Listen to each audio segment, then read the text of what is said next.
have a pretty similar record. What do you expect the outcome to be? Well, Daniel, it's great to be here tonight. Great to be back in Ashland. As you noted, I'm from the class of 2004, alum soccer player myself. We had a lot of success in those years, a few TVLs, made it to the state semifinals. So it's great to be back on a late fall evening watching the boys in the state tournament.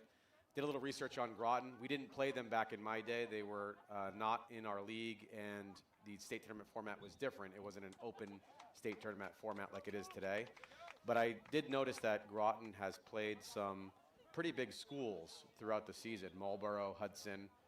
They have a similar winning record.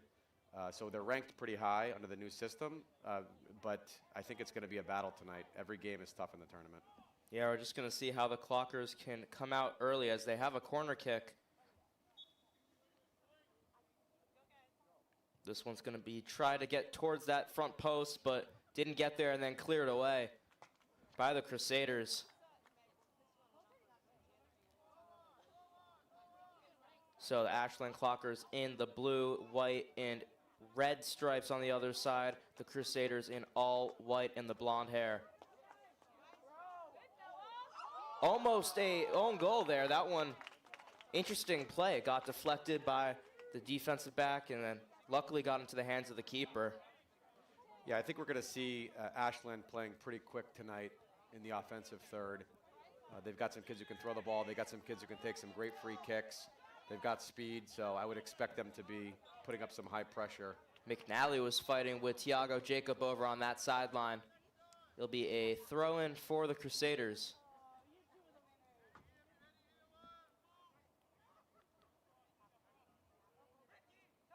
Towards that right corner. Good takeaway by Tiago Jacob. Tries to find a pass and it's taken away again by the Crusaders. Too big of a touch. Fong tries to swoop in on that one. But just both teams having trouble keeping possession early in this game. It is chilly out. Nerves are high. First round of the playoffs.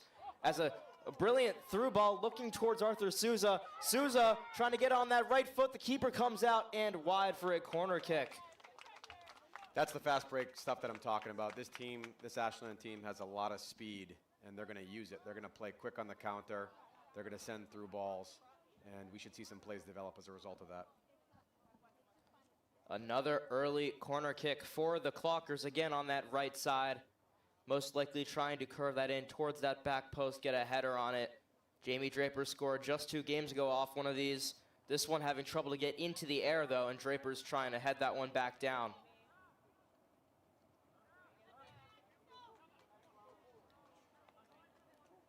Taken away. This should be interesting, too. The Ashland boys varsity typically plays at the middle school, which is a wider field. And here we got an opportunity, maybe. They typically play at the middle school, which is a wider field, which plays to their strengths normally throughout the season because they like to get the ball wide. They like to work it around and then push forward. So this is a narrower, shorter field. So I expect a lot more contact, a lot more physicality. Quick play to Arjona. And Vento tried to get something quick there. Saved by the keeper of the Crusaders. Or sorry, it was Noah Arnold, or Noah Ramsey.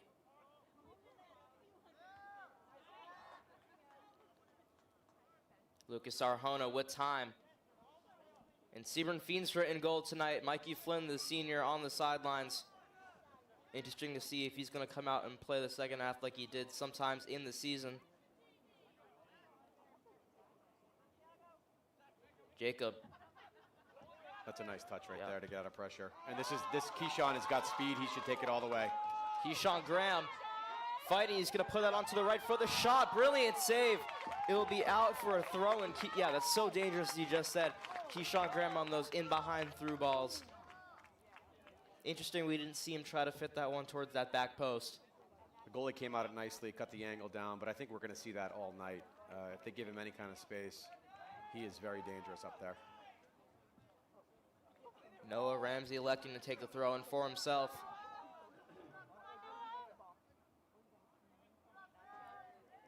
Another long throw opportunity here. See if they can crash the box. And indeed, keeper went for it, could not find it. Head gets right towards him.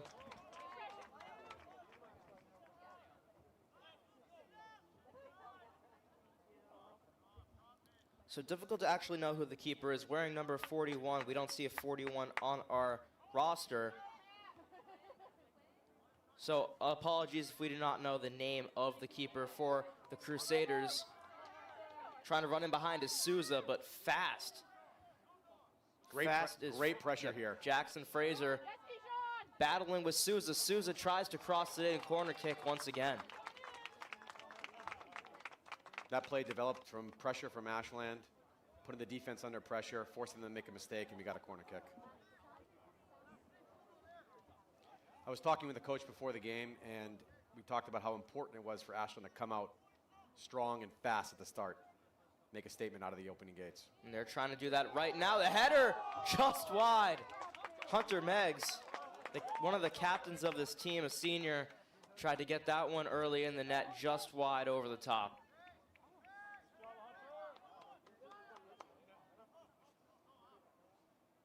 Looks like Ashland's playing a 4. They usually play a 4-3-1. 4-3-3. Yeah, that's what it looks like. But I can see a target for it up there, so I'm not sure exactly.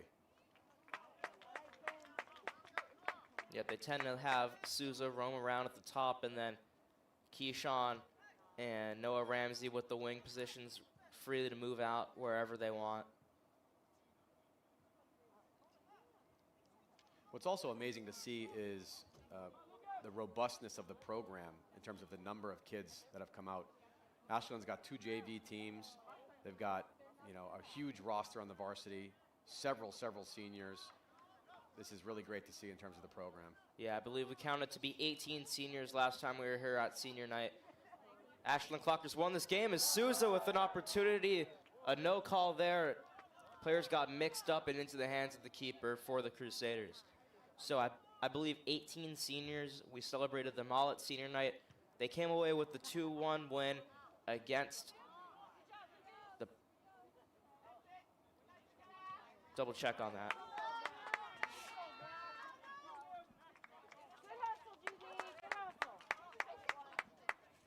Tiago Jacob dribbling this one up the field.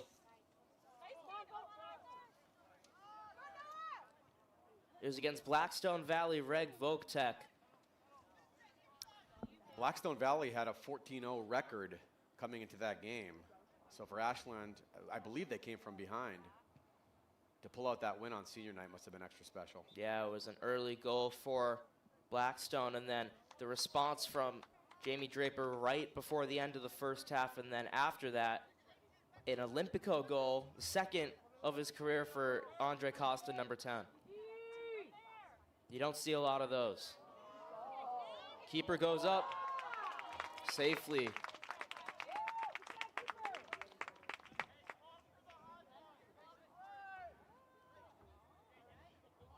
So again, if you don't know what an Olympico goal is, it's where it's a corner kick, and off the corner kick, no one else touches the ball except the kicker. It curves into the back of the net. So that's Andre Costa's second career time doing that. He did that last year in the playoffs, and then during senior night. Had to feel great. Felipe tries to flick this one up. Keyshawn is going to run him with some pace. Look at that speed from Keyshawn right there, forcing the goalie to clear it instead of make the save. Jacob tries, and it's a miscommunication with Graham or Souza. Looks like it was meant for Souza. Souza decided not to run on that one. Graham settles it down. Costa out of bounds for a Crusaders throw-in.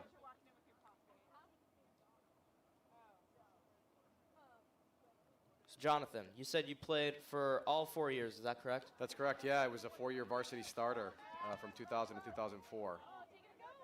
Yeah, what position did you play? I played defensive midfielder. In those days, we played a 3-5-2. We packed the midfield. We played a lot of short balls, and then we took off on the wings. Yeah, it's not a formation you see very often, even in the pros. No, it was definitely different, but it was also a different game then. Back in the early days of the TVL, no schools had turf fields. We played at the old high school on the football field, which by this point in the season was a mud pit in the middle. The fields were a lot tighter. The game was a little bit slower, a lot more physical. And we felt that if we could control the ball through short passes and control the midfield, we would create opportunities for ourselves, and it worked out pretty well. Through ball looking for Souza. As you can see, pretty different from the play that the Clockers as of right now play. More of the pass in the back and then the through ball over the top. It's Keyshawn Graham, number 17. Yeah, they definitely have a lot more speed than we had 20 years ago, it looks like, and I think they're trying to take advantage of that. We'll see how the different field plays into it because it is a little shorter, it is a little narrower, so they may have to work a little bit more 1-2 combinations in the midfield before they release their wingers and their forwards. Playing this one out of the back, the Crusaders trying to take it down. Taken away by Felipe de Carvalho, another captain of this team. Once again, just trying to find that target forward, being Arthur Souza. Who's Costa fighting with it, and eventually a bad clearance and a shot from, and a deflection. Ooh, close one there. That's one thing that's really impressive about this Ashland team, as I've watched them a couple times throughout the season. They are not afraid to shoot from anywhere. They have an opportunity, they take a shot, and when you take shots, you score goals. So I'd expect to see more of that tonight. And Keyshawn Graham, not too familiar with not being on this team. I mean, all 4 years he was a varsity player. He started off his freshman year on the freshman team, and by the end of the season, he worked his way up to varsity, and ever since he's just been a starter here, and you can definitely see why.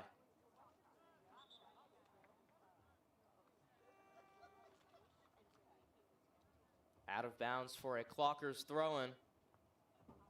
Substitution in play. Victor Andrade in for Arthur Souza.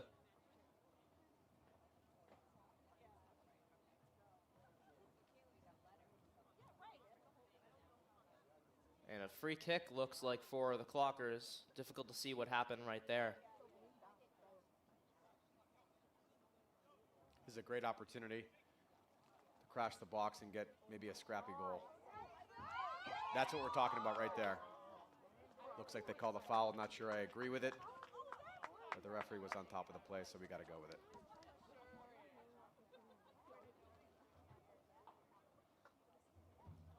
So just under 15 minutes played in the first half. Still 0-0 game. Clockers building up the pressure over this Crusaders team. Good header down. And Bailey Fong will take care of that one. Trying to find that through ball to Noah Ramsey, but too difficult to find one there. And a collision inside the box. I would think for Groton, they're fairly pleased with how they've started this game. They haven't given up an early goal. Obviously coming in as the number 28 seed against the 5 seed, you'd expect them to be under a lot of pressure at the start of the game, potentially exposing themselves to an early goal. They've got those 5-minute nerves out. They are holding their own so far, and potentially even frustrating a little bit for Ashland. Yeah, well, although the difference in seeding, only a 1-win record as the player gets up. Only a 1-win difference in the records, as the Crusaders are 11-4-3. On the other hand, Clockers are 12-4-2. So rare difference, or barely any difference in the record. We can definitely see that playing effect on the field despite the different regions. Which begs the question about the power ranking system. I think many of us are confused as to how these teams are actually ranked and what goes into the algorithm. I looked at the rankings and we saw Midfield, who had the same exact record as Ashland, and Ashland had beaten them head-to-head, come in as a 3 seed, Ashland as the 5 seed. So it makes you ask the question, you know, how are they doing this? What is the MIA thinking? What's their process? Yeah, it was a big controversy 2 years ago when the Clockers missed out on the playoffs by 1 spot. Keyshawn Graham, offsides is the call. He missed the ball anyway. Tremendous opportunity there. Keyshawn left a little bit early, but he was on top of it. I think he would have wanted a better finish, but looks like the offside's got in the way anyway.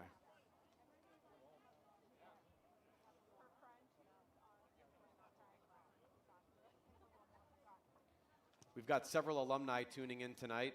We shared the link to the Alumni Network, so they've got a lot of support, even if not in the stands. There's some folks watching, excited for the boys. Costa plays to Graham and got taken away brilliantly. But Keyshawn Graham just does not want to give up, and a foul on the play. Clockers ball. Again, Keyshawn Graham just deciding not to give up on the play. You like to see that. That's playoff tournament soccer right there. Keyshawn's got a lot of heart. We've seen it throughout the season. Getting a little bit physical to win the ball back, drawing the foul, and now Ashland's got a free kick in a dangerous position. The goalie for Groton looks a little shaky, so if they can put him under pressure, they could get some opportunities. Cross towards that back post, swooped up by the keeper again.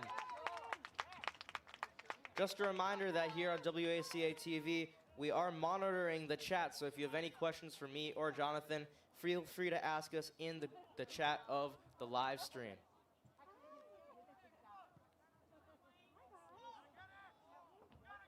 Headed down and an opportunity here. This number 10 for Groton has got some size. He's going to be difficult to deal with. Kawadi. Eventually cleared away by Arjona. This is where we're looking to counter. Excellent ball out wide. Can he keep it in play? And having trouble getting the ball away from the referee. Eventually, Andre Costa takes that one into his own feet. Like to see a switch here to open the play up. And well you done. See that right there. Arjona with the heads-up play, playing it to Jacob. The through ball. That's the kind of play we're looking for. Quick switch of the field, open space, and an over-the-top through ball. Dangerous opportunity there for Ashland. Keeper tiptoeing that line, playing with danger. Kawadi fighting with Hunter Meggs as Tiago Jacob will just boot that one out of bounds, get it away from the pressure. Better to play it safe there. Kaladi, number 10 for Groton, has got some size. He's got some strength. So you don't want to mess around with the ball in the back there. Groton is going to look to counter. It doesn't look like they're going to have much of the possession. They're just going to have to keep an eye out for that guy. Jackson Fraser to throw this one in. Looking towards the inside of the box. Taken away, and an opportunity for a counterattack. Can Andrade do something with it? Brilliant footwork. We need Keyshawn to get up the field now. Look for Keyshawn. Tried to play it through to Costa. And Andrade still fighting with it. And here comes that pressure from number 10. Ashland It's going to be difficult to see what the goalkeeper could do right there. It's a brilliant job of getting that one out. It was bouncing.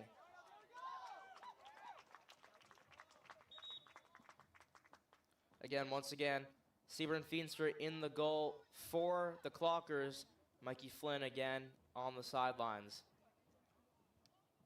Throw in for Frazier again.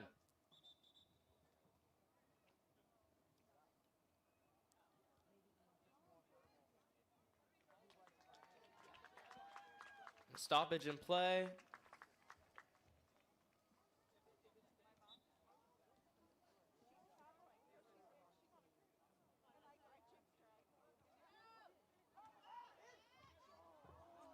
Shot just over the top. He was claiming for a tip.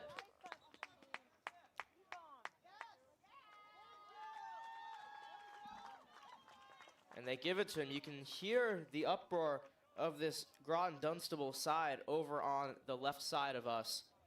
This is the inconsistency that referees do that frustrates players. You had the lead official pointing to a goal kick and the trailing official overruling him for a corner kick. They got to be on the same team. The pregame conference is really important, and you're just not seeing it as much as you'd like these days with the referees.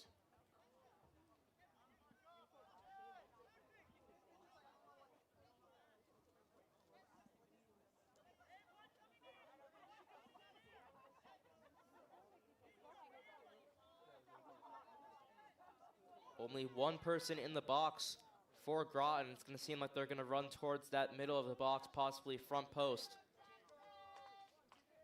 Here's Fraser. Away from Arjona, but got deflected, and Feenstra's able to scoop that one up pretty easily. Plays it quickly out to Tiago Jacob. That one just a bit too far for Graham to run onto.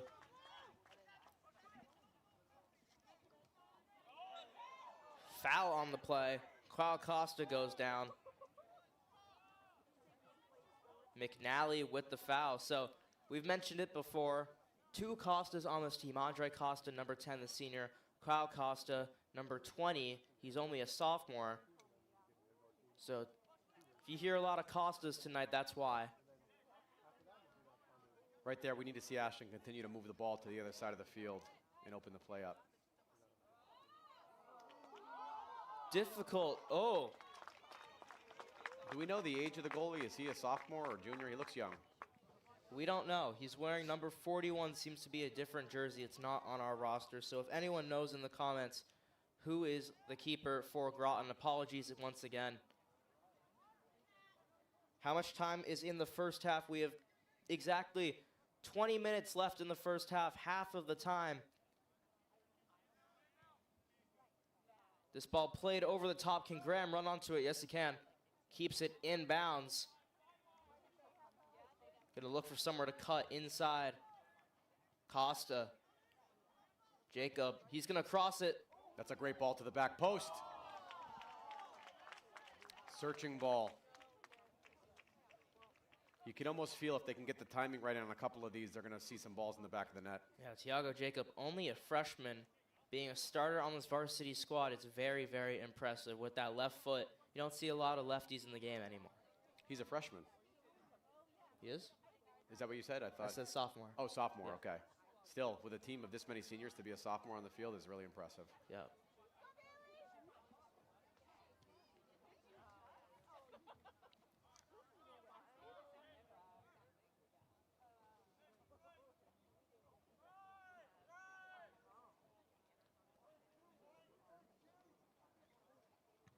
So just under 19 minutes left in the first half so far, 0-0. The Clockers putting the pressure on the Crusaders, but the Crusaders are not willing to give up a score.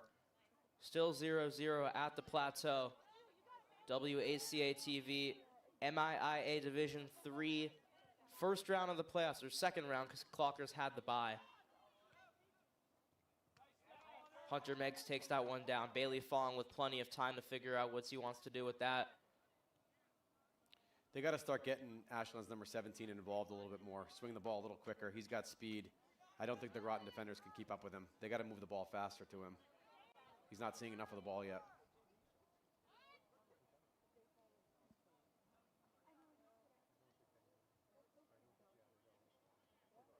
Just playing a great possession game in the midfield, Costa.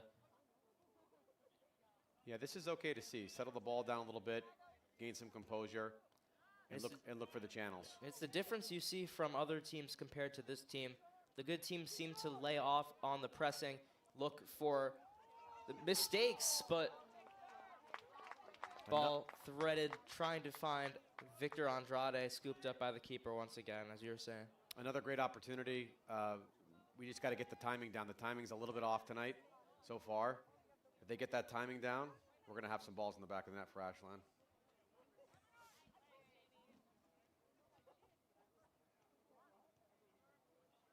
Missed pass, and Keyshawn Graham's going to play it quickly to Costa on that left side. Is Keyshawn making the run? This is what we want to see. Keyshawn able to stay with it. Tried to find that cross with that right foot, but he's able to keep it. Missed touch by Graham, and it's going to be a Crusaders ball. He had Tiago Jaco to pass back. Unlucky touch there. He did everything right to get through. Groton closed very quickly. They're throwing everything on the line. You can tell it's a playoff match.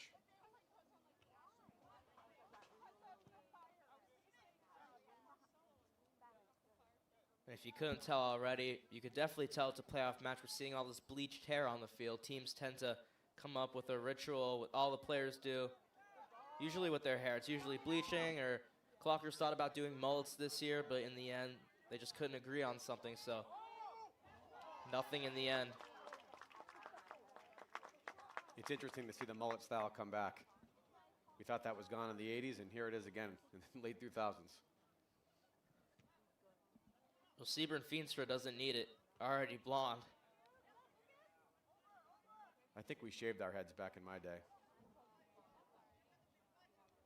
Some of us had beards.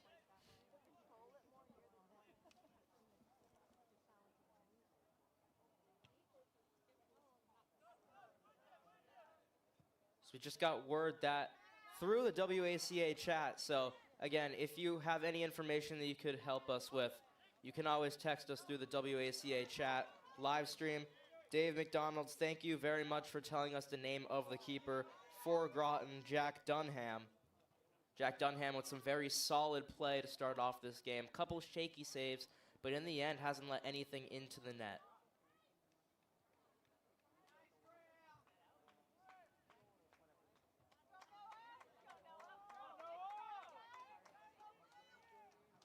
So Jonathan, a question from the chat. What was your favorite memory playing Ashland soccer? Oh, that's a great question. So many great memories. I still stay in touch with the guys I went to high school with. We get together for dinner. We get together to play pickup soccer. We get together to do the annual Alumni Varsity game every year. I have to say it probably was my sophomore year where we won the league, the TVL, for the first time. And in doing so, during our last game of the season, we also knocked Holliston out of the tournament. That was nice to see. The other thing I would say is consistently beating Hopkinton over the course of those 4 years was always a joyful experience. The rivalry still exists as far as I understand. Yep, still a pretty good rivalry, although Holliston and Ashland starting to pick up a little bit as well. That makes it interesting.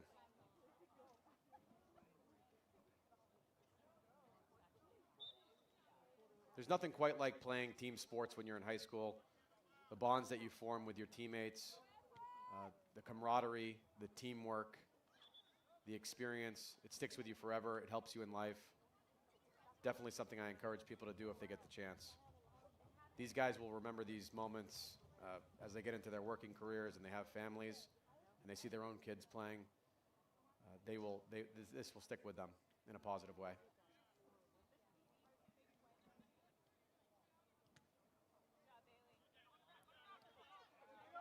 Jacob settles the ball down. Keyshawn Graham with a bit of space, going to take it towards that left side. Doesn't tend to use his left foot a lot. You could see it there. Meg steps up. It looks like Groton has been prepped on Keyshawn's speed. Every time he gets the ball, he's being collapsed on by 2 to 3 defenders. If that's how it's going to play out, he's going to need to look up quickly to release and maybe get the ball back in a 1-2 combination. But he's definitely got the speed to beat the first player head on, and that'll create some space and some opportunities. Another update. Again, the apologies. Flynn Fraser is the goalkeeper in net for Groton. Flynn Fraser usually wears number 1, wearing 41 right now with the keeper jersey.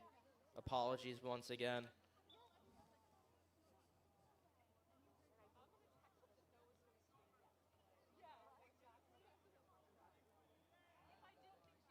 Ball played up the field, trying to find Andrade.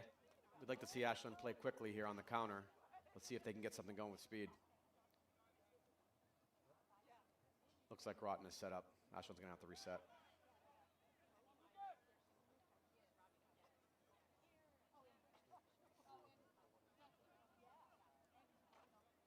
I can't tell the formations Groton's playing, but they got 4 or 5 guys in the back. Taken away by Groton with an opportunity for a counterattack. Plays it through. Might have been off, but either way, Hunter Meggs able to clear that one up. Pressure being put on Tiago Jacob, and finally won by Hunter Meggs. Dangerous to dribble out of the back there. We need to see a pass. Here's a counter is going to be critical here. Graham decides to elect himself. Takes it up the middle. Too late to find a pass. Tyler Pena into the game, another senior for the Clockers.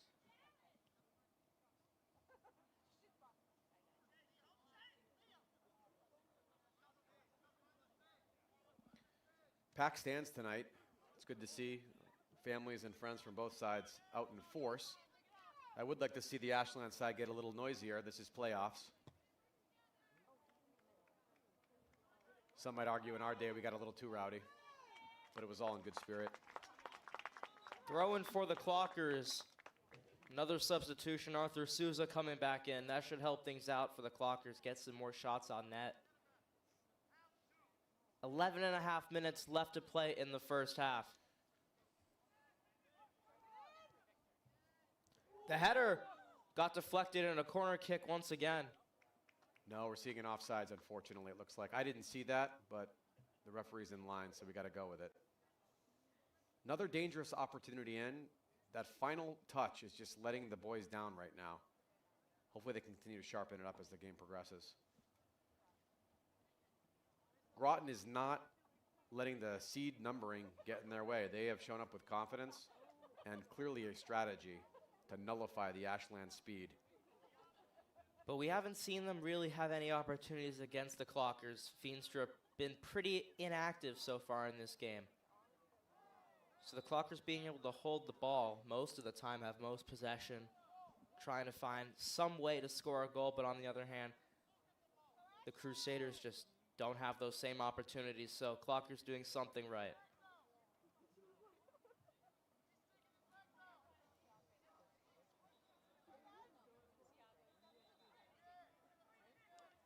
More confusion here from the referees. It looks like it's going to be a free kick, which is what it looked like from up here.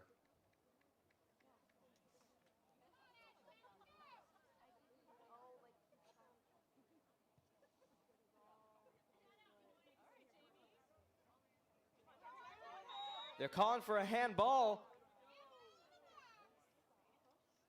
Just outside the box as it seems. But an opportunity for a good set piece, most likely Andre Costa. That looked like that was in the box from here. Yeah, it did. Right on the line as we can see the spot. We got a direct kick. Let's see this go on net. Most difficult part is being able to get it through the wall. Low and wide. It's a great attempt. Unlucky, very unlucky there. A few inches to the right, and that's it. That's in the net.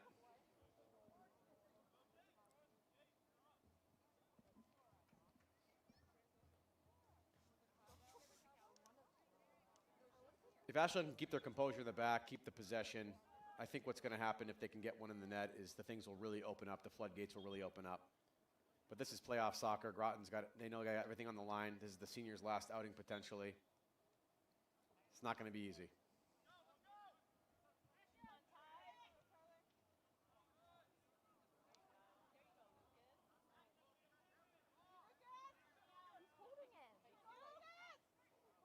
Let's see them switch the ball here quickly. Stretch the field. Ball is played to Keyshawn Graham on that left flank. Plays it to Jacob on that left foot. Another corner kick.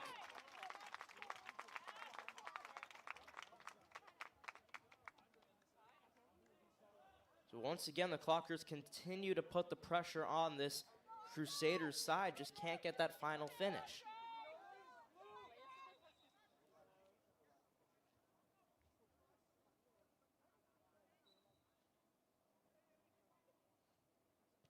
That's a great ball in.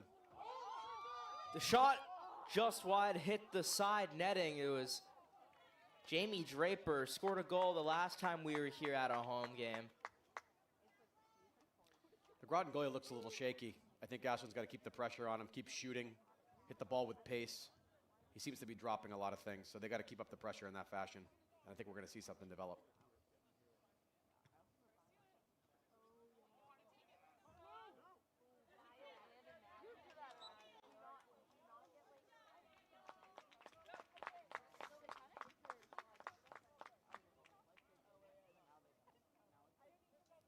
So a couple questions for us here in the booth. What year did you guys play at Ashland High School? I'm currently a senior. I played my first 2 years, so 2021, 2022 seasons. And how about you? So I graduated Ashland High School in 2004. So we played all of our games at Walker Field, which is now the Ashland Middle School.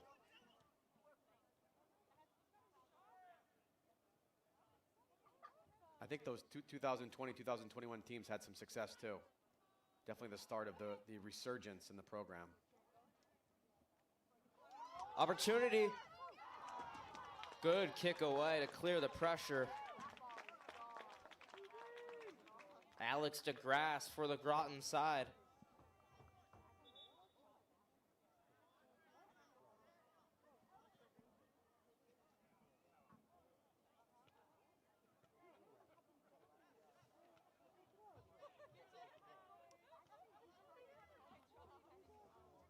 Another opportunity from the corner kick.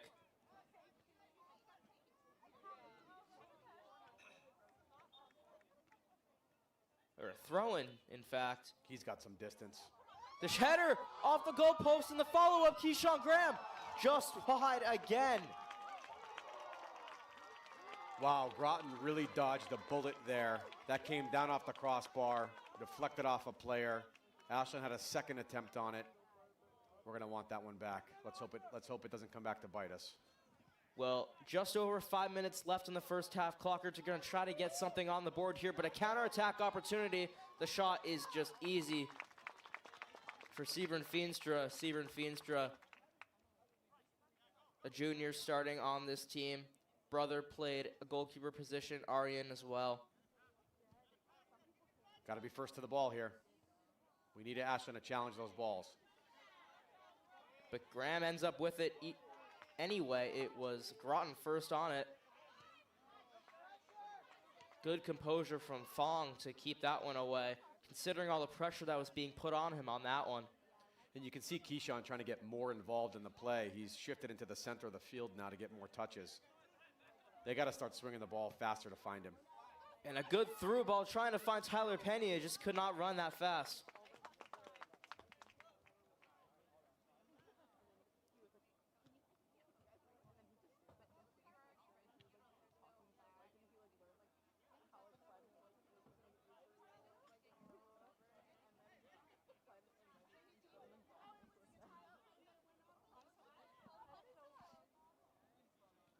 Ball taken down, and Keyshawn Graham on that one. Plenty of time.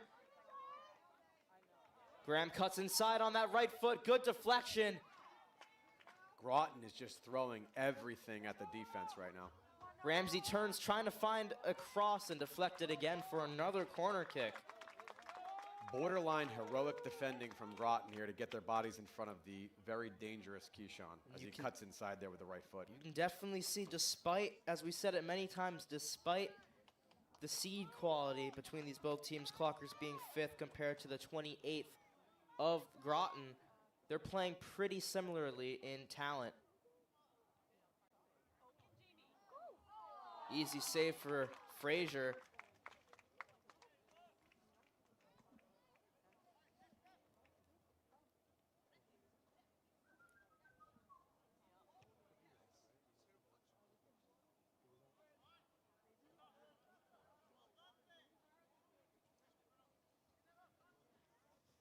So under 5 minutes left to play in the half. Time on the scoreboard has stopped. It's in the hands of the referee with added time. A header inside of the box. That one maybe too quick of a decision. He was pretty far away from the goal anyway, but here's what we'd like to see: Ashland counterattack and move the ball up quickly. And Tiago Jacob wants to do just that. As you can see the pace on him, trying to find the through ball towards Souza, but taken away. Graham's with it though. There it is. Maybe a little too much. Can he get to it? Yeah, he'll be able to get there just fine. Arthur Souza going to cut in on that right foot.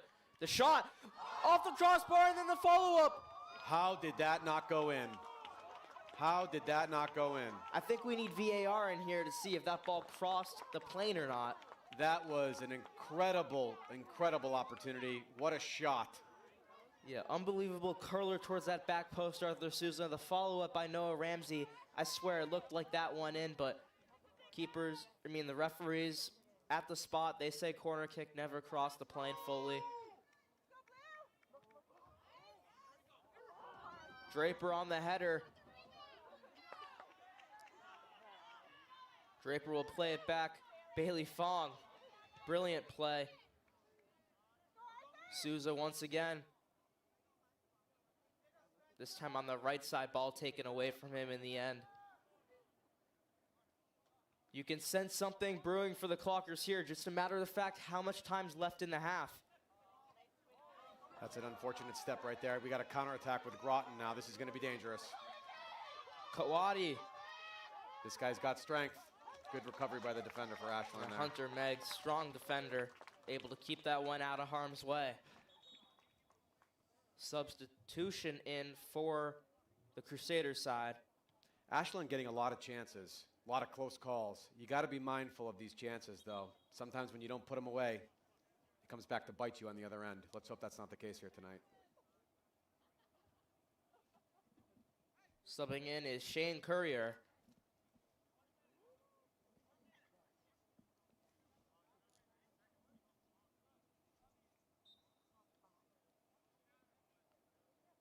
Fraser to throw this one in. Away by Arjona. We need pressure there. No problem for Feenstra. Trying to play the ball out quickly, trying to get something before the end of the first half. Just nothing seems to be happening for this Clocker side at the moment. And all of a sudden the pressure flips. And now Groton with the pressure on this Clockers defense.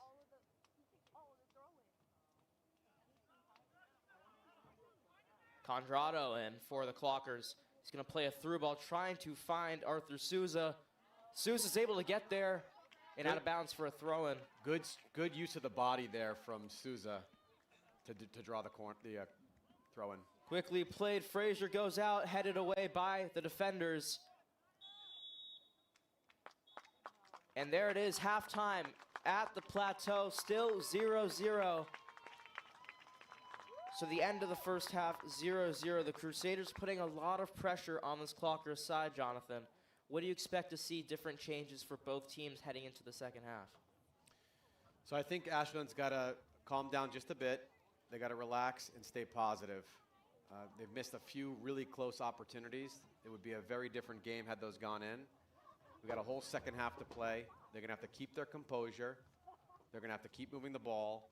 And they're going to have to keep shooting. I think I'd like to see Ashland move the ball a little quicker side to side, and I'd like to see a few more shots, a little quicker on the shot, and I think it's going to fall for them. But they've got to keep their composure because Groton is building in confidence every minute that they don't concede. Well, we got some time before the second half. Daniel Vetstein here, Jonathan beside me. We'll be back for the second half. You're watching Ashland High School Varsity Soccer Playoffs. We'll be back after this on WACA-TV.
We are back for second half action of the MIIA Division 3 Ashland Clockers at home versus the Groton-Dunstable Crusaders. I'm Daniel Vestine, and beside me right now is Coach Luis Goncalves.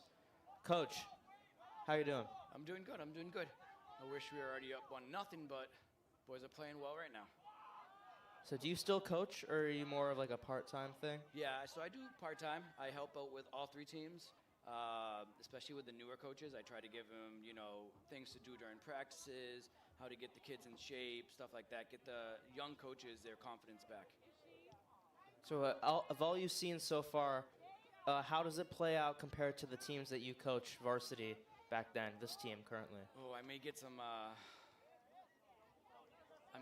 haters here, but these teams are talented now. Unfortunately, when I was coaching, we had a lot of heart. We didn't have as much talent as this team do. Hence why when I was coaching here, you know, one of my biggest things was make people run. We outrun every team. We are more physical than every team. I coached here, my last year coaching here, we only lost one game at home, and it's because we beat every team to every ball. We won every 50-50 ball, and we just tired them out. Yep, never outwork, the motto of the Ashland Clockers. Exactly. So out of all your experience, what was your favorite memory, either coaching or playing?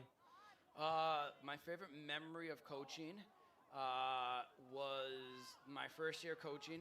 I was coaching, and we had recently been on a losing streak where we would win 2 to 3 games a season. And I remember playing DS home, and this was the first time that we beat a big town here in Ashland.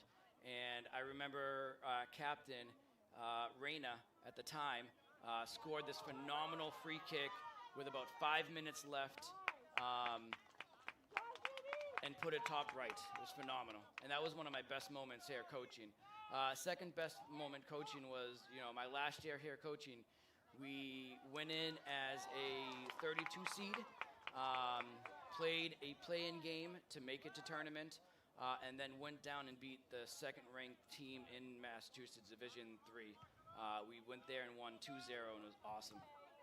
So you were on the same teams that Jonathan was, correct? I did play with Jonathan for 2 years, yeah. So early in the second half seems to look pretty even compared to the first half where the Clockers were really pushing it. Just couldn't find that last edge to score the goal. What do you expect to see in the second half? Do you think they're going to get there, or you think something's going to change and Groton's going to come out? No, 100%. You know, we're right now just working back. Groton has to come out with a little bit more force than they did come out in the first half. You know, it's almost suggested that they always come out hard on the second halves, but Ashland's going to get their feet wet and control the game like we do. One of these through balls is going to work, and I think we win. Good predictions there. Rob Silver, another WACA announcer, says the line is Ashland minus 1.5. Oof.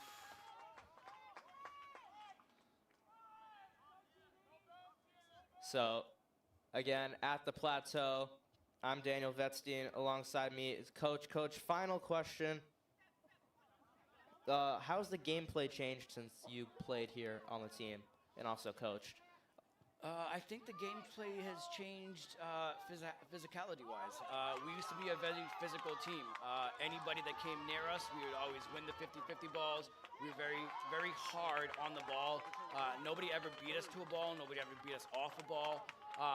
Now you see, you know, players playing more of the touch and go, not going through the ball 50-50s, not wanting to get hurt and stuff like that. It's a little, what I call a softer type of game. Well, thank you very much, Coach. Thank you very much. Have a good one. We're going to get Jonathan back on the mic for the rest of the second half. Once again, thank you, Coach Luis.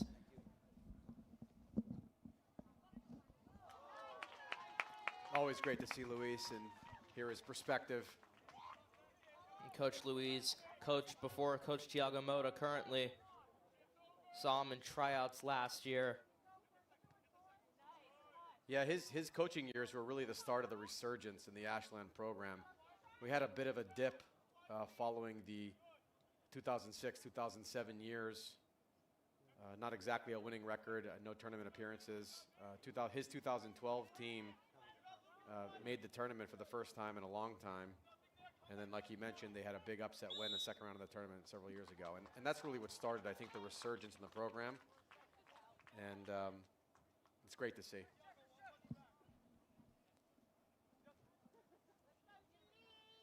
Throw in for Groton here.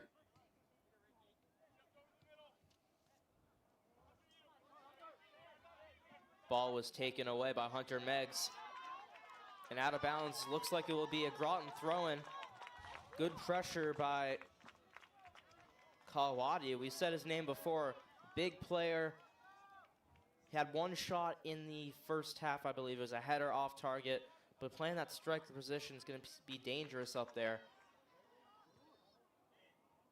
Opportunity is Mikey Flynn on the field, playing that goalkeeper position. The senior Mikey Flynn, we saw him not play a whole bunch. He didn't play against Holliston a couple games ago, but Mikey Flynn in for the second half. Interesting play with Seaburn Feenstra being the starter in a playoff game, but Mikey Flynn very talented. It's a interesting switch there. I think I would have kept it going up the channel. Tiago Jacob with plenty of space. Keyshawn Graham with it now. Just toying with his defenders, trying to find somewhere to go with it. Plays Andre Costa. Costa's in pressure. There's the right idea. Through ball was Bailey Fong. Snuffed out, and ball heads back to Flynn.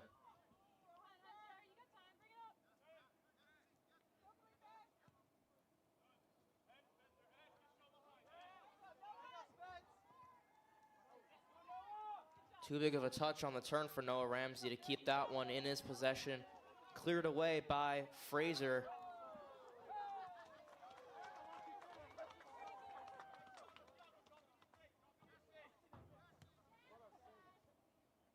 Costa. Oh, something after the play. Andre Costa. Card staying in the pocket. I don't think there was much there. The Groton player actually obstructed the Ashland player by blocking his path. Didn't give him much of an option to get around there. Well, we've seen a bunch of yellow cards in the past couple games for this Ashland side. Arthur Souza, Andre Costa getting one, Noah Ramsey. So really hope we can't see one here. That way the player doesn't have to come off the field.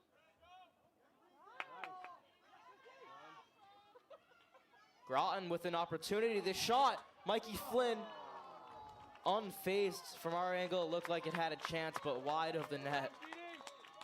This is one of those situations where the longer Ashland allows Groton to hang around, the more dangerous it becomes for them.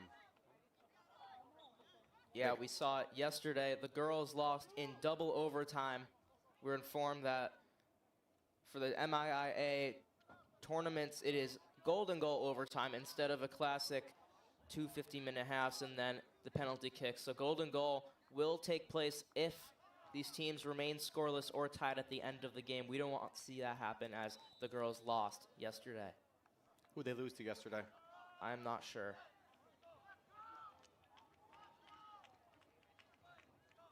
Looks like we have a timeout here. I'm not sure who called it. That's a new thing, too, the timeouts. We didn't have timeouts in our day. Another invention by the MIAA. They're always inventing things.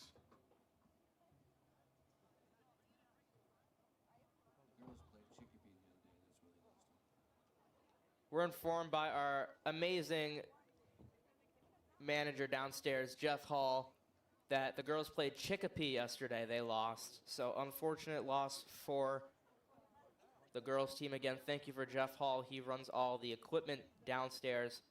One of the big guys of WACA-TV. So another interesting to see Chicopee in the Division III tournament. Chicopee is a city in Western Mass. The girls are Division II. They are Division II? Yeah. Okay, interesting. So the boys are Division III, but the girls are Division II. How does that work out? I'm not sure. So Another question from Rob Silver, a WACA announcer. He asked if the plan would be to use Sebring Feenstra in the offense instead of the goalkeeper. And that didn't come to my attention, but now that he says it, yeah, that makes a lot of sense. Feenstra also plays striker. Could go up there, maybe replace Noah Ramsey in that spot on that right side. Give some opportunities. We know Arian Feenstra also played striker. So it runs in the family to play both positions. We're just going to have to see what happens. Thank you again, Rob Silver, for pointing that out. He's got some height too, so maybe the strategy is we've been sending a lot of balls in the box. Our timing's been a bit off. With his experience as a goalkeeper and being able to read the ball in the air with his height, that could be a dangerous aerial threat for the boys.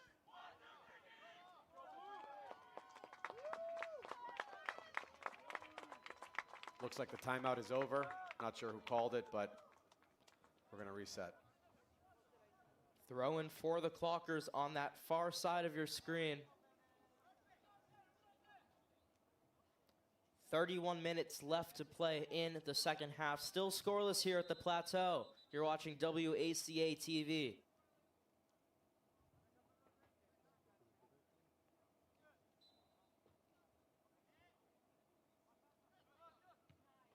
That ball is booted away and headed down by Jamie Draper.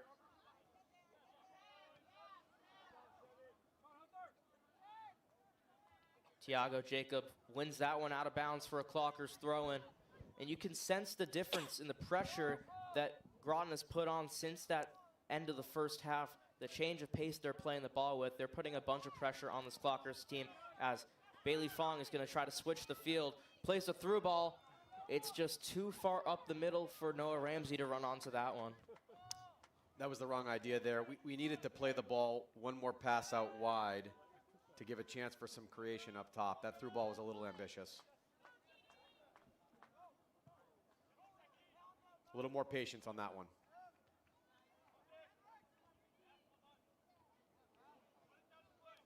Ball finally taken down by this Groton side and taken away by Ramsey, now into the hands of Bailey Fong. But a great job from this Groton team to keep winning back. Oh, that's a bad call by the referee. That is a bad call by the referee. That was all ball. We could see that clear in sight. The referee had his back to the play. And a yellow card being given.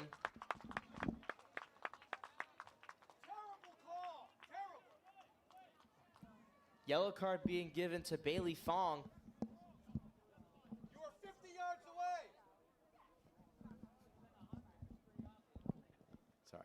Had to make a comment there. So because it's the playoffs, Fong does not have to come out, or yes, he does actually.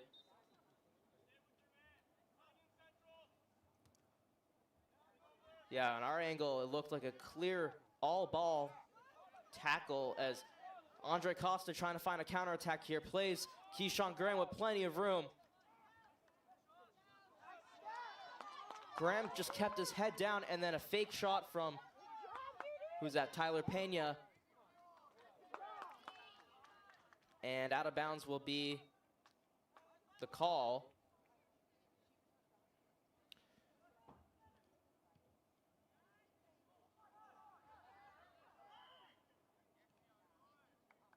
So again, adding to the more yellow cards we've been seeing the past couple games, Bailey Fong with what seems to be not amazing call by the referees. They've been very inconsistent all night.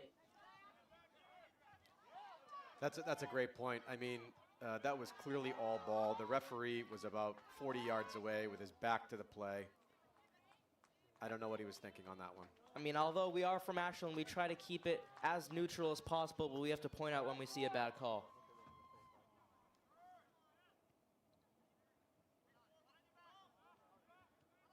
The inconsistency developed where Ashland had a breakaway early in the second half. The guy was fouled on the top of the box. No yellow card issued there. We have a foul at midfield, questionable, and we see a yellow card. Doesn't make any sense.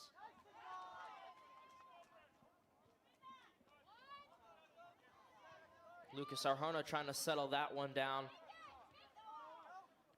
Groton back into possession. Groton seems to be executing their strategy. They held on for the first half.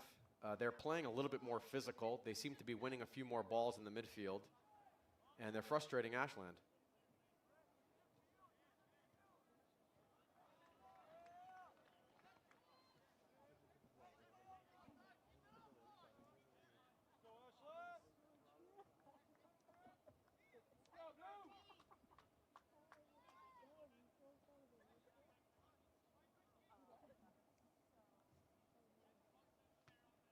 So just checking the comments of the chat. Again, if you have any comments to say, any questions for us here in the plateau, you can always leave a comment on our live stream, WACA, on YouTube. And now you can now listen on the radio. We opened up a radio station, so if you're in your car driving by, you can listen to WACA radio. It's really impressive what Ashland Cable has done over the years under the leadership of Barbara. Streaming games, live streaming, broadcasting, live chat. The production quality has really been noticeable, and I think it's worth giving a shout out to the team for that.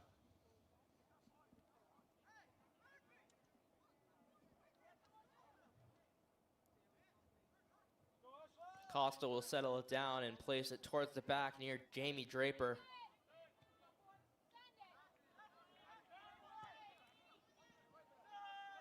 Ball up, looking for Arjona, out of bounds. Clockers throw and plays quickly. Souza's gonna turn around, ball bouncing in the air, and a corner kick to be given out of all of that, deflected away by Jackson Fraser of the Groton side. We've seen many corners tonight, many great opportunities, just nothing could fall. Will that change in the second half? Arthur Souza to take it. Usually you see Andre Costa take these. Interesting to see Souza taking it. Change of tactics. This one played towards the middle of the box. And very well cleared away. That's got to be a little frustrating for Ashland there. We're really looking for that second ball and a shot on net. That's a great switch. Unlucky. Mikey Flynn will come out for this one. Plenty of time. And we'll switch the field. Hunter Meggs. Felipe de Carvalho, he's been quiet this game. Usually controls that midfield. Souza on the shot. He didn't get all of it, but he had the exact right idea. You can sense the frustration building a little bit with the Ashland boys. They've got to keep their composure. They got to keep the ball. And the opportunities are going to come.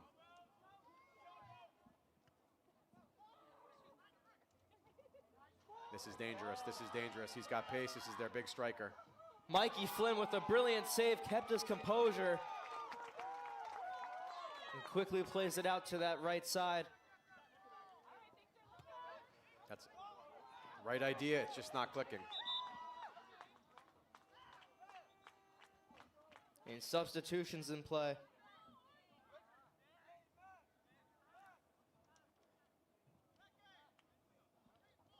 I'm having some fearful reminiscence of my senior year in 2003, where we won the TVL. Back then it was South Sectional format. We had a bye and 2 home games for the first tournament. We ended up getting upset with a 1-0 loss against a team that had no business playing with us. But they frustrated us all night, kind of like I'm seeing Groton do tonight with Ashland.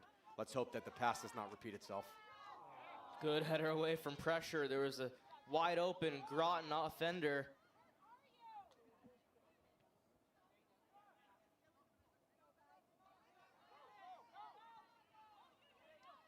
That's a dangerous foot.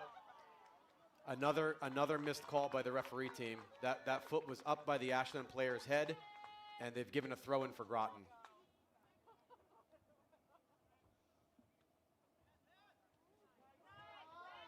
I feel as a licensed USSF referee for 20 years, I can say that. Good play. Pena able to win possession for the Clockers over the top. Souza's able to get onto that one. Needs help inside the box. Goal kick in the end. Unlucky again. Groton continues to frustrate the Ashland forwards.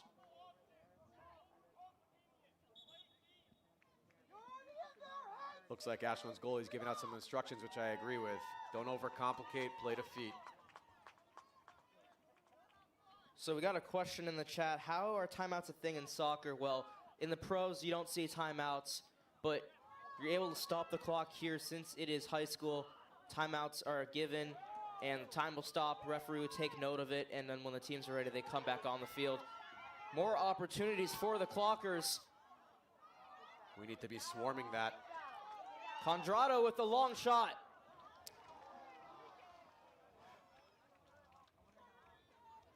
Groton has some size and some physicality. Their defenders are wide and they're strong, and Ashland's having trouble bodying them.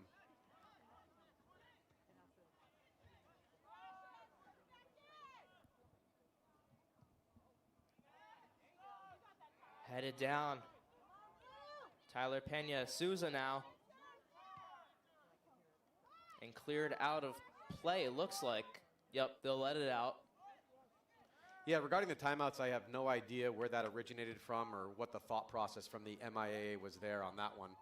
They've had some interesting things over the years. In fact, for a couple of seasons when I was playing back in the early 2000s, we had mouth guards as a requirement.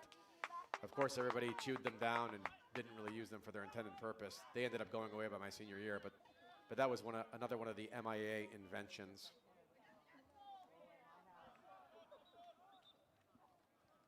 Appeal for a Groton ball, but ends up being Clockers throw-in.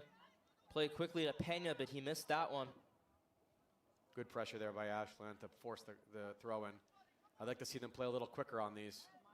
Giving Groton time to set up is not going to do anybody any favors.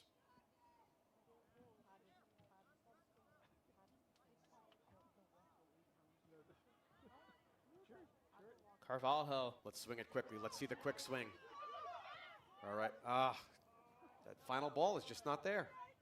A great play by Victor Andrade to keep with that one, despite the fact that now a foul on the play.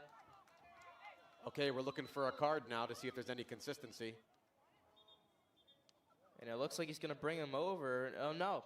Card stays in the pocket. Where's the consistency on the card? No consistency.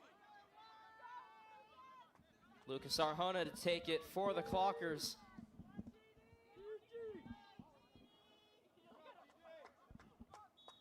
They're going to look towards that back post. Curving. And headed away by this Groton team. Good play by Nga. Unlucky on the touch there. Well, Condrado's able to get it down anyway, and good play by Lucas Arjona. Very skilled with the ball at his feet. That was an excellent use of the body by the Groton player, and now he's released the big striker. We got a problem here. We're going to need to put a body on him quickly before he gets into the box. Great slide tackle. And Mikey Flynn's able to hop onto that one. Brilliant play by Tiago Jacob. Deciding not to use his body, go straight for the slide tackle, got all ball. That was an excellent recovery by the Ashland defender in a very dangerous situation. Plays over the top. Flynn, was that over the line? We won't know because the referee was nowhere in position to make that call. We will not know. He was too far behind the play. We will not know. The second time it looked like the ball might have crossed the plane.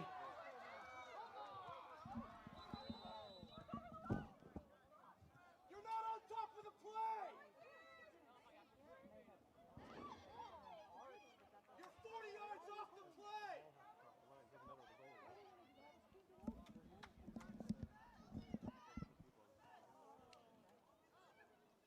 Words being said on the sideline, as you could definitely tell by that call, the referee was not in spot. The referee was trailing the play. He was not running with any sort of pace. That's very frustrating.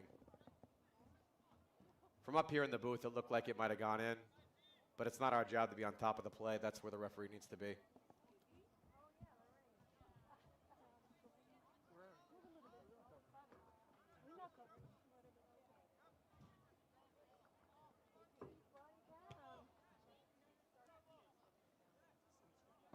Rain's starting to come down here at the plateau. It's going to be interesting to see how that affects the play. And our headsets. Yeah. Don't worry about me over It shouldn't be that big of a problem. It seems pretty light.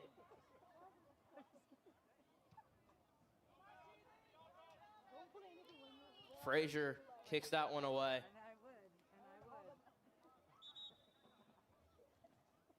I would. The Ashland bench and coaches got to remain calm. These situations are frustrating, but they've got to keep their composure. They got to keep playing their game, and the opportunity will come.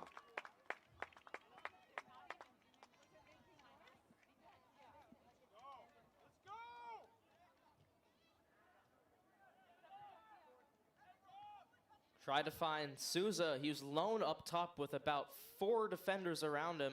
Going to be difficult to see what he could have done with that, but couldn't find him anyway.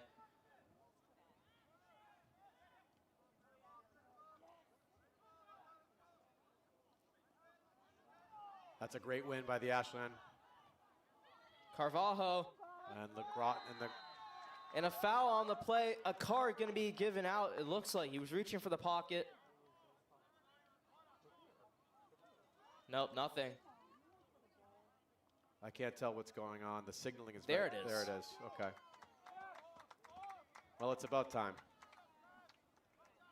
They've only missed a couple. Well, the free kick is definitely in. Goal scoring opportunity.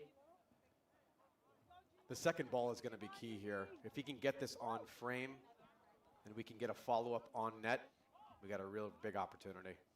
Arthur Souza's going to be the one to take it.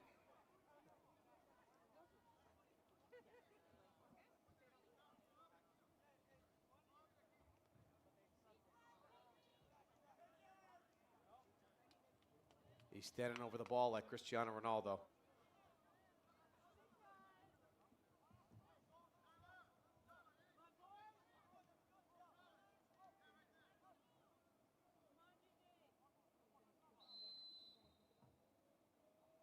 Souza with a shot, power on it, Wow. and it's in! Wow. Arthur Souza! Wow. Wow. Unbelievable at the plateau. 1-0 in the playoffs. Arthur Souza comes through when they need him the most. He's been quiet all game. He could not have hit that any better. That was hit hard and low to the corner with pace. I don't care who you are as a goalie, you weren't getting to that one. Well done. Let's see if the floodgates open now. Groton's going to have to come out, have to open up a little bit more space in the back. That's going to create a lot more opportunity for the Ashland team. Well, the big thing, you can't have everyone going up and being kind of, I don't know, just not being careful with the ball, I should say. Clockers still need to be able to hold possession, play good defense, 'cause it will not be well if there's a quick upturn. That's a great Crossing towards the back post. another great opportunity for the Ashland boys there. Frazier able to come out once again. I'd like to see Ashland take this out of the air.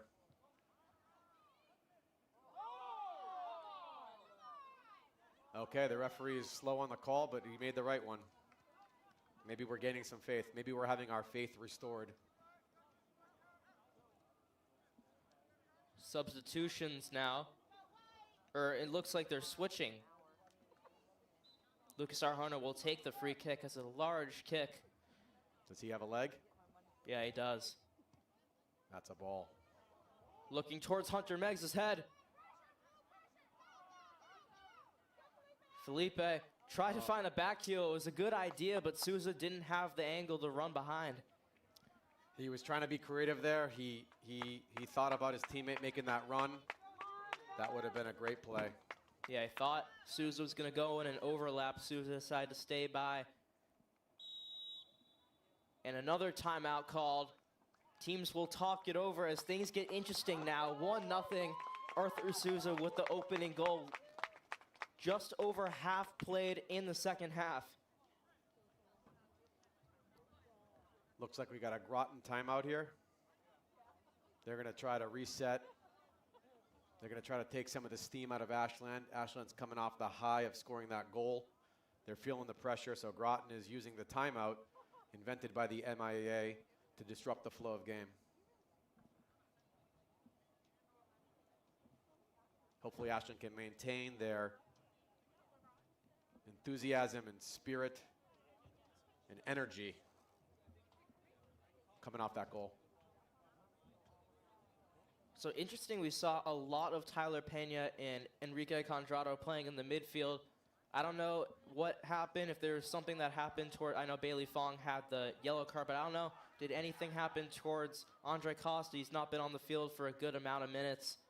We hope he's okay if there is any injury, but again, we just hope he's taking a quick rest. He's back on the field, hopefully, because we need him. Yeah, I didn't see anything obvious happen, but you know, you never know. Little tweaks, muscles are tight. It's a cold fall night, so let's hope it's nothing serious for sure.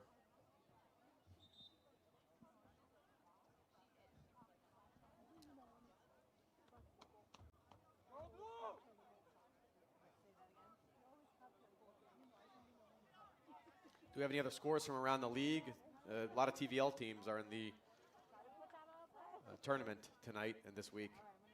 It's nice to see the TVL so represented. It's always been one of the strongest leagues in the Metro West. We can check that out in just a minute. The winner of this game will play the winner of a game that played earlier today. It was Archbishop Williams versus Dighton Rehoboth. We need to find out who won that game. We'll get back to you there to find out the winner of this, who will play that team. Archbishop Williams was a team that was involved in the Southern Conference back when I was playing. As I recall, the conference was never too strong, but they were perennial tournament players.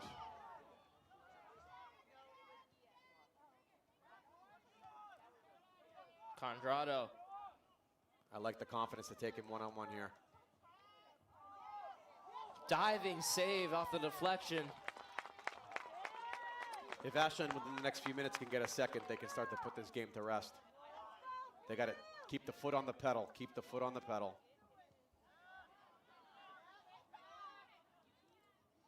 So Archbishop won 2-0 against that, Dighton won against that game. So the winner of this game will play Dighton. What seed is Dighton Rehoboth? Dighton Rehoboth is the 12th seed, so it's been pretty interesting. So I think my understanding is if Ashland can squeeze this one out and advance to the next round, they would get another home game because they're the higher seed. They will get a home game if they do win. Try to have a give and go there, taken away by the defenders.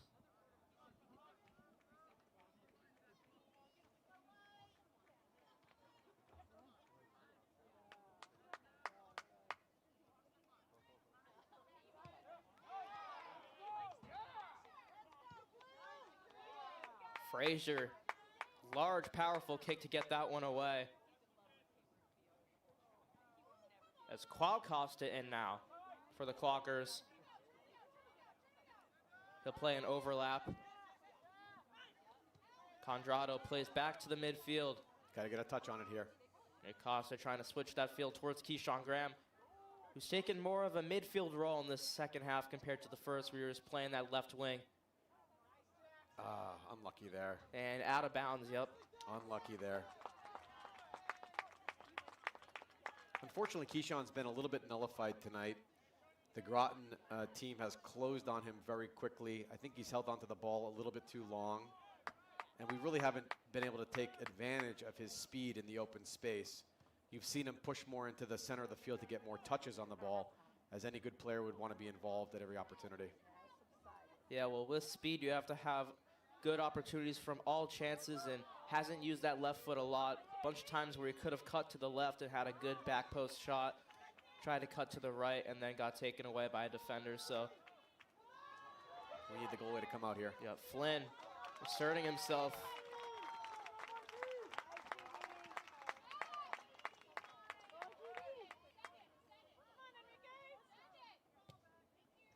We need to put pressure on this ball here. These first and second balls in the middle of the field have got to be pressured by the Ashland forwards. Good play, Arjona. There's Keyshawn getting involved again. Look where he's on the other side of the field now. We're looking for a 1-2. They're not on the same page there. 13 and a half minutes left to play in the second half. Right now, Ashland is up 1-0. The goal from Arthur Souza off a brilliant set-piece direct free kick. Hold up the play here. Conrado with the player behind his back tries to find a through ball. No one was there. Got to win that ball. We're not winning these balls in the midfield.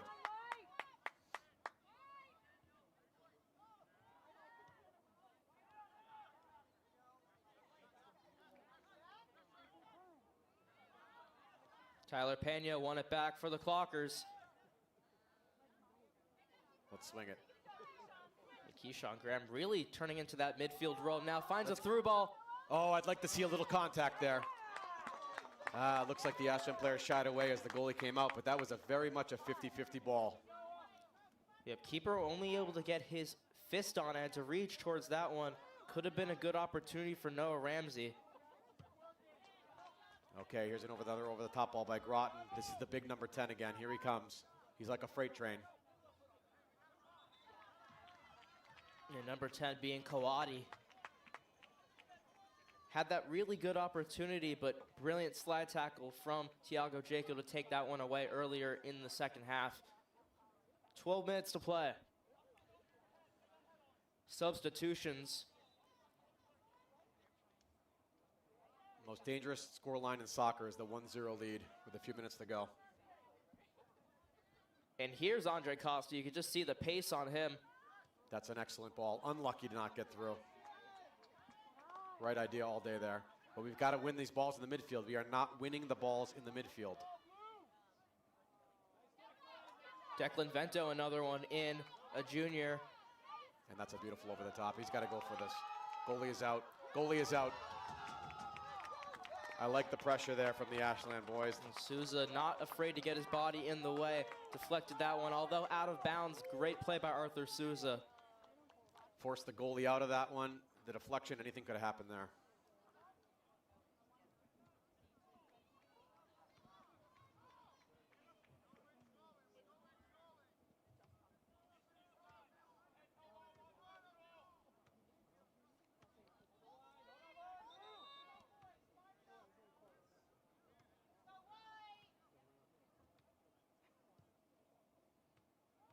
Ball off the free kick, played up the field, headed down by Vento.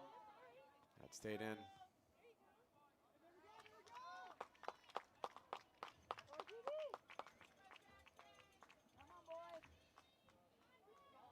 These final 10 minutes really show you what you're made of. Ashland with a 1-goal lead. Groton pressing. Good turn, looking for the cross. Draper able to lunge and get that one out of pressure. Can we get it to a target forward and hold up play?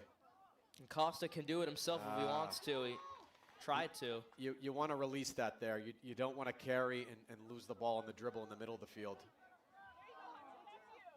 That's another dangerous play by Ashland. We got to calm down a little bit. We need to get some composure in the midfield. Luckily, there was nothing on the shot. And Mikey Flynn trying to take as much time off the clock as possible.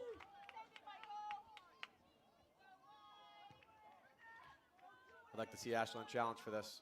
Okay, he's uncontested. Souza now. Good play by this Groton team to keep winning possession. They are definitely winning that midfield battle. Definitely down. Seems like they want it more at the moment. The Clockers really need to step back up.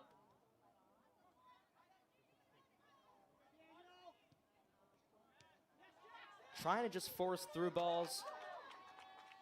Hasn't worked so far in the past couple minutes. Be better if they let things play with possession game like they were doing before and then find those through balls. Oh, we got a push, an obvious push from behind there. And there's a foul called. That was a cheap shot. Foul was on Daniel McNally. No attempt to play the ball there. That could be a yellow. That was reckless.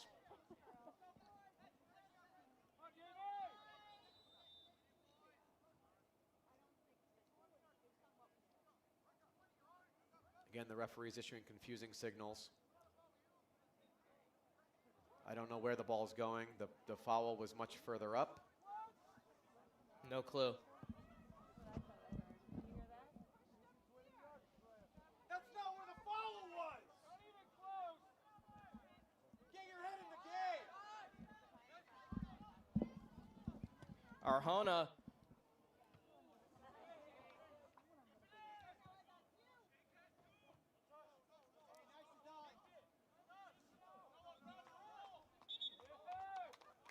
These referees are not on the same page. You've got the lead referee looking to the far referee for guidance on a throw-in on his side of the field. Very strange. tried to find the middle of the field on that throw and dangerous. Keyshawn Graham. That's a Give great and ball. go. Keyshawn Graham trying to thread it. The Groton goalkeeper making a life-saving save there.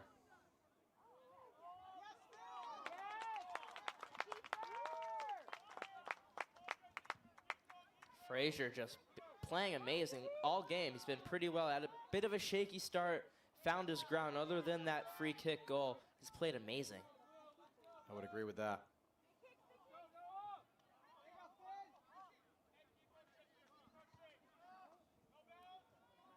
Things are going to get interesting in these last few minutes here.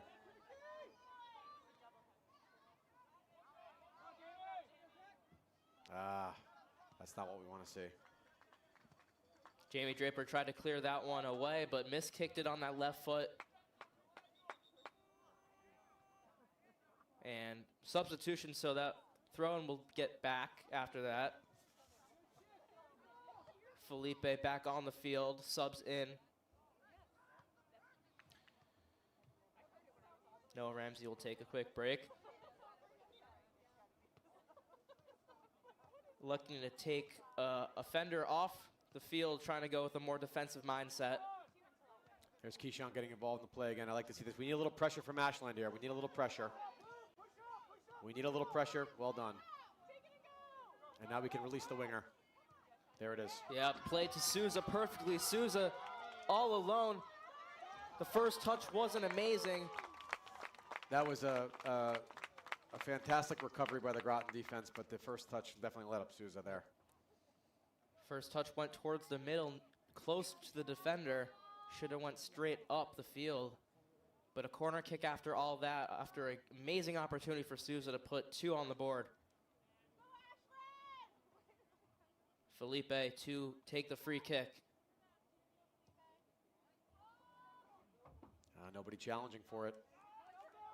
Yeah, Hunter Meggs able to find more Clocker shirts. I'd like to see this go back in. That's the wrong play. Meggs just not wanting to give up. We don't want to lose the ball here. Well, Ashland got lucky on that one. We need that second ball to go back into the box. Trying the short stuff under pressure is not the play. We need that second ball to go back into the box when there's a lot of people in there. 5 minutes left to play. Out of bounds again for a Clockers throw-in.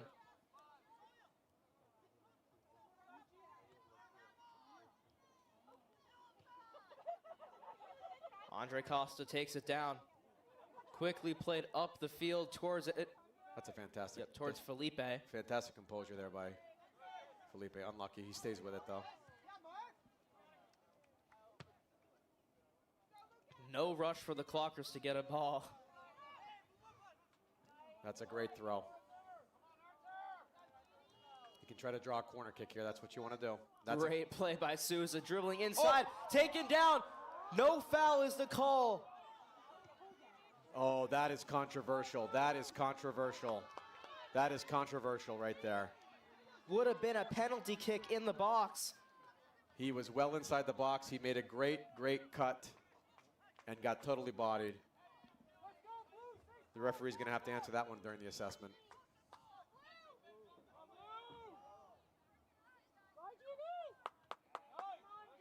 Again in the midfield. Again in the midfield. We need to be pressuring here. There's the Big Ten, and he doesn't get anything on it. Under 5 minutes left to play. We should have started our stopwatch because we don't know how much time's left. Yeah. I think that's a new thing, too. I don't think they used to do it at 5 minutes when we played. I think it was 2 minutes. Here's Costa trying to find Graham. We need the boys to recover here. They're going to have the counter. Great play by Arjona, but still in Groton possession. The shot just over the net. Ashland scrambling in the back, not winning the ball in the midfield, and Groton comes up with some chances. A sigh of relief for everyone here. Ashland can take their time here, play a short ball, and then get it up.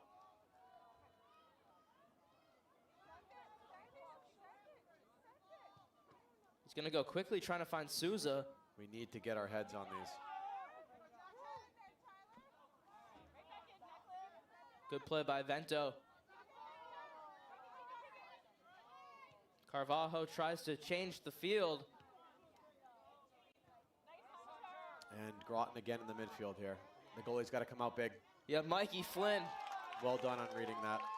Again, Groton is picking the ball up in the midfield without pressure, and they're creating a second dangerous ball. Ashland has been beat on that all night. And here it is again.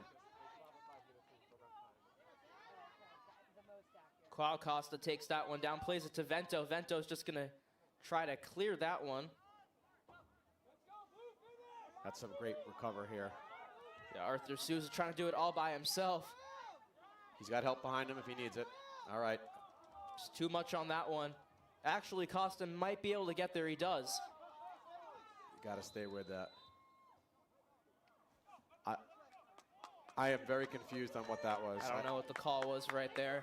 We've got another suspect call from the other side of the field. Nobody in the stands or in the announcing box is sure of what that was. Great play by Arjona. I'd say I'd give these referees a C tonight. Again, as a 25-year USSF referee, I think I can say that. Doesn't look like they had much of a pregame. They don't appear to be on the same page, and there's been a lot of inconsistency.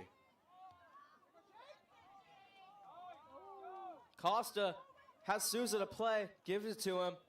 That's a great ball. Back to Costa. This could take it away right here, but a misplay by Costa. That final ball, that final shot has been letting the Ashland boys down all night.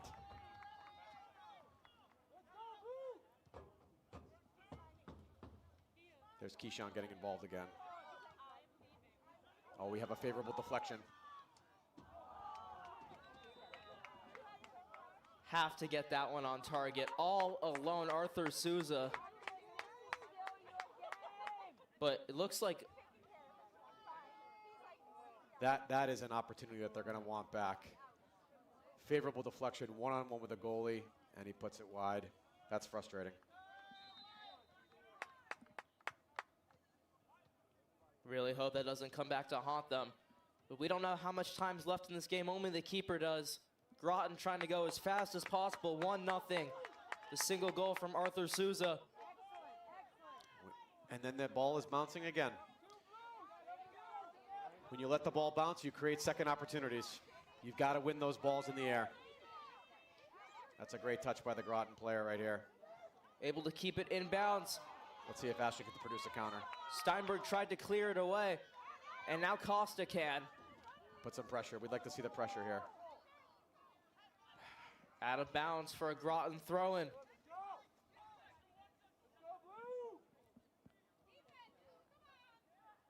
Can't be much more time left. Graham plays it to Costa. That's a great heads-up play. Relieve the pressure, open the space. Amazing play, got a quick tip on it. Stay with it. We thought we were going to see Keyshawn magic there. And a handball. Yeah, I might have called that unintentional. The hand was in a natural position. He didn't gain any control or an advantage. We'll call that one any day, though.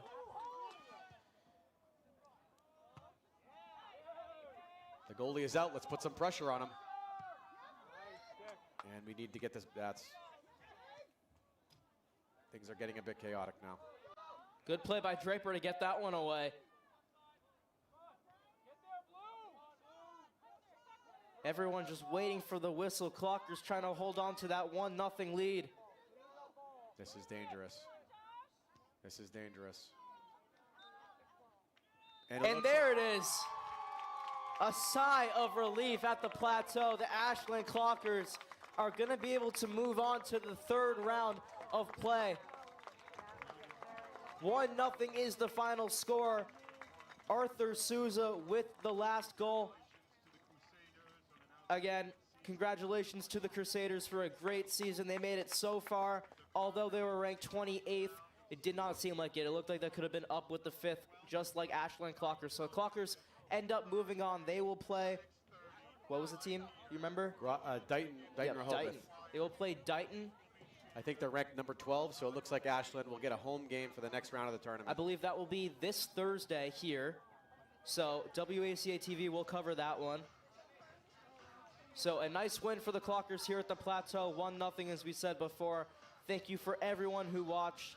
Signing off, I'm Daniel Vetstein. With me, Jonathan Alves.